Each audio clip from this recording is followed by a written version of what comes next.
Hey, what's up, everybody? So I wanted to start doing a new thing in here where we basically come and hang out once a week, and I just want to answer some questions. We'll kind of, as this develops, kind of turn into more of an AMA thing. So if you have questions, come hang out and we can kind of talk through some things. But I wanted to talk about policies and pain points and things that are driving us crazy, and then answer some questions that I've seen in the group this week. So if you come and hang out, or if you're watching this later, feel free to drop some questions below and we'll jump into those.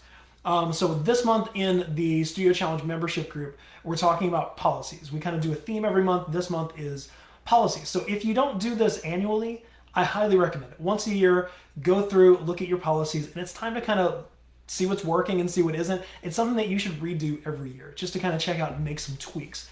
What you're looking for is the pain points. So you're looking for things that have driven you absolutely crazy over the course of the year. So are you chasing payments? Are makeups driving you crazy? Are practice habits? What's driving you nuts in your studio right now? What things are you just like, oh, the parents just keep asking me this, or like, oh, every time a student walks in, they do this thing. Like, what is that?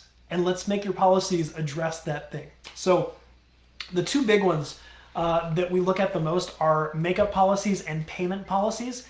And there's not one clear way to do this for everyone, so I'm not going to be like, do this. But I'll give you these suggestions. So for makeups, simple is best. So as teachers, we've got those big old teacher hearts, and we just try to help and do whatever we can. So we wind up being a doormat most of the time, while other people are just busy, and basically they're telling you that they're not valuing you. It's very rare that people have a reason to cancel a lesson that's like a legitimate, I had to cancel, I could not be here type of situation. It's typically like baseball game, birthday party, we forgot, I had a lot of homework that week, something like that.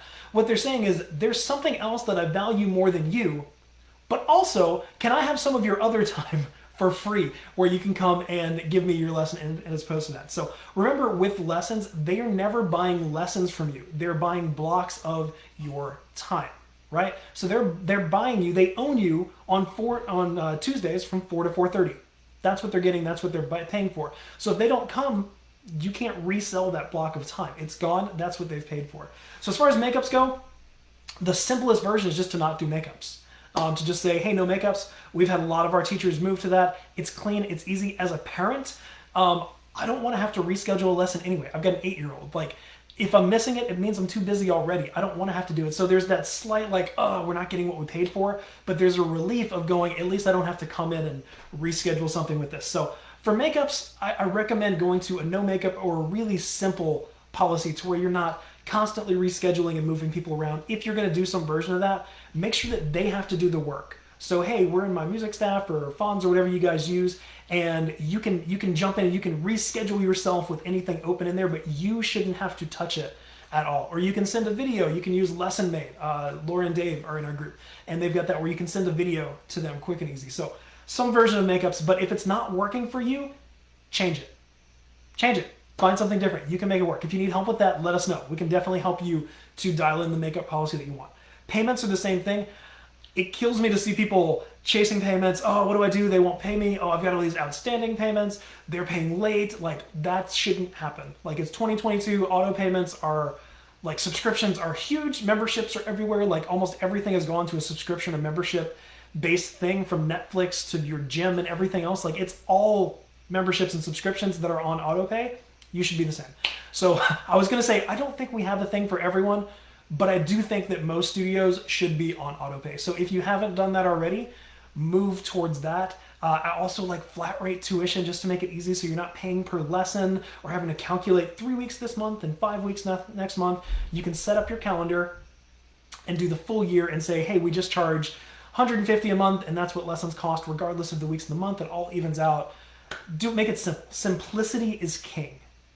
I would much prefer, and parents would much prefer, simple, even if it's not exactly what we want, than giving us more of what we want, but making it really complicated, right? So if you're like, hey, yeah, we do makeups, but it's like every second Tuesday, and you have to come at this and fill out this thing, and if you miss for this, like, it's so complicated, I'm lost already, right? So just make it easy. We don't do makeups. Or we do a makeup class every second Saturday of the month, and you can go and take that class. You can sign up for it. Like whatever it is, just make it really, really simple. So makeups, payments. The other big one to look at is raising your prices. So we talked through that a little bit last month. We were doing that back in May for the Studio Challenge members. But for you guys too, inflation in the U.S. I know we've got worldwide members in here. In the U.S., it was 8.5% this year, which is insanity.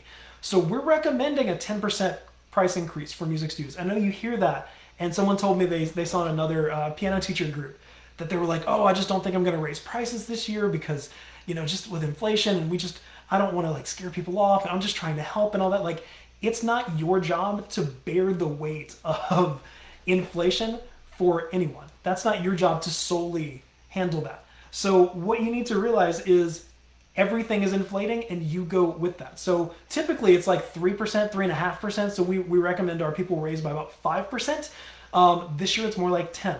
So if you are basically where you want to be already, look at about a 10% increase, somewhere kind of around there. We can help with that. We've got templates and all kind of stuff that can help with making that easier for you as you go. But do a regular annual price raise. Your prices should not stay static. No prices stay static on anything. And I believe this, like as educators, as musicians, I think that we can lift the tide. Like there's 3,300 people in this group. I think that we can raise the tide on what music teachers get paid. So that we don't have to, it's been $100 and it's $100 a month and it's been that way since 1993. And I just don't know if we should change it. Like prices change every year. Yours should go up every year. Basically that. So make sure that you do that and you're ready for that. And if it's annual, you don't think about it as much. You're not worried about like, oh, should I raise? How much should I raise? We'll tell you how much to raise every year and we'll tell you exactly how to do it. So make it really easy, make it simple. Pick a month, and every year on that month, you just raise your prices by 5% or whatever it's going to be and go into there. Okay.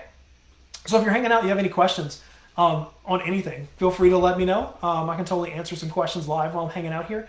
In the meantime, I was going to jump through a few in the group and kind of talk through those. So we had a group member posted anonymously because she's working at a school and didn't want to, she didn't know if anybody in the group was there, but she's thinking of leaving that and teaching full time. So she was basically asking, does this work? Can I leave my job and go from there? So real quick, Tiffany said, would you suggest to put in the policy that they can expect a price raise annually?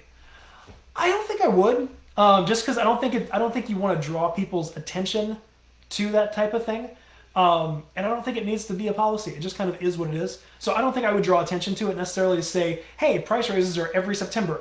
But I think I would just kind of make in your notes that every year we're going to do that thing, and then just send out a quick email. We like the compliment sandwich, basically saying, hey, things are great and we love everything and the studio's amazing and we're so happy to see you back. And then effective blah, blah, blah, it's going to be our effective July 1st, the price is going to be this amount. And then we're so excited to see you guys back. We can't wait for an amazing school year. So start with something amazing, give them the meat of what's going to be there in the email, and then end with something amazing as well. But no, I don't think I would put it in the thing itself. You're welcome, Tiffany. So back to the can I make a full-time living with this thing. So one of the things she mentioned is she was making like $1,500, $2,000 a month from private voice lessons, working a couple of hours a week. But she had some like study hall stuff, like $800 here. She gets like $600 from an assistantship and some other things. So I do think that's important to talk about. I think our generation, our culture, our society is headed towards more of like a gig economy. It's been heading that way for a while, a decade or so, to where you're not going to work one job and stay there for the next 40 years. Like our grandparents, like the gold watch generation of like, you worked here for 40 years, here's your gold watch, head off into retirement. I just don't think that's a thing anymore. I don't think there's loyalty to companies. I don't think companies have loyalties to employees the same ways anymore. So I think it's more of a just jumping around and doing what works for you. There's a lot more people doing multiple jobs and putting it all together. So like we had our studio and the Studio Challenge. We're doing the Studio Challenge. We have an eBay business on the side right now. A lot of people we talk to have multiple things. It's because we're entrepreneurs. Like we like to do different things. So I do think that's part of it. So as you're putting that together, can I make this work? Absolutely. But it's a lot easier if you're like, well, yes, I do this, but I also can do this or that or these other things as we go. If you're hanging out, if you have any questions, I'm just kind of here hanging out, answering some questions and talking through things. Feel free to drop a question in the comments, and I would love to talk through it. So I do think you can make it work. As far as putting down that full-time salary to pursue it, it's hard. It's hard to walk away from here's a regular, consistent income and paycheck to I hope I can do this. So what I would ask is you love teaching, and this goes for anyone that's looking to do this. You love teaching, but to make this really work, you have to love business. You have to like have that entrepreneur heart of like wanting to create something and want to develop it and learn about business and learn about marketing and learn about all these things. The teachers that succeed, that we see succeed, are the teachers that realize they're more than teachers. It doesn't matter. It doesn't matter your credentials. It doesn't matter how many degrees that you have or how many years that you've taught. If you're trying to start on your own and you don't care about the business stuff or marketing and you don't want to learn that and I just want to teach, like, cool, go teach for someone else, because it's going to be a hard road if you're just doing all this stuff and kind of sticking your head in the sand and pretending that it's not there. So my thing for you would be make sure that you don't have to know everything. That's what our group's for. That's what we're here for. That's where we help. But you do have to have a hunger for it, like a desire to want to know more, to realize what you don't know, to just have that. And I feel like it can be learned for sure, but I feel like some people just have that entrepreneur heart of just like, I just want to build something. Like I just want something new and I want to create this thing from nothing, and you would just get obsessed on it, right? So that's you, and you're listening to this and you're like, yeah, I'm still just scared. I would say go for it. I would say let's talk and let's get a plan together for how you can do that. But it's there. But if you're listening and you're going, no, like I don't like any of that stuff. I'm not interested in learning about any of that stuff. Like I just love teaching and I love music and I love working with kids and I just want to do that. Then this might not be for you. Then you might want to stay with the public school. You might want to find a job teaching in another studio and just be a teacher. There's nothing wrong with being just a teacher. The problem is when you're trying to be just a teacher as an entrepreneur, as a studio owner, as a business. It doesn't work that way. So you have to realize that you are a business owner. So if you can feel comfortable with that, I think you can definitely make it work. Someone tagged Becca in there. She did exactly that. And she's got like a big, awesome piano studio now. So yeah, like it can definitely work. You just have to make sure that you have the right place for it. All right, I just have like another minute or two. So let me grab maybe one or two others in here that were looking good. Becca said she was looking for a social media manager. And asked like how much you pay per hour, they're employees or contractors.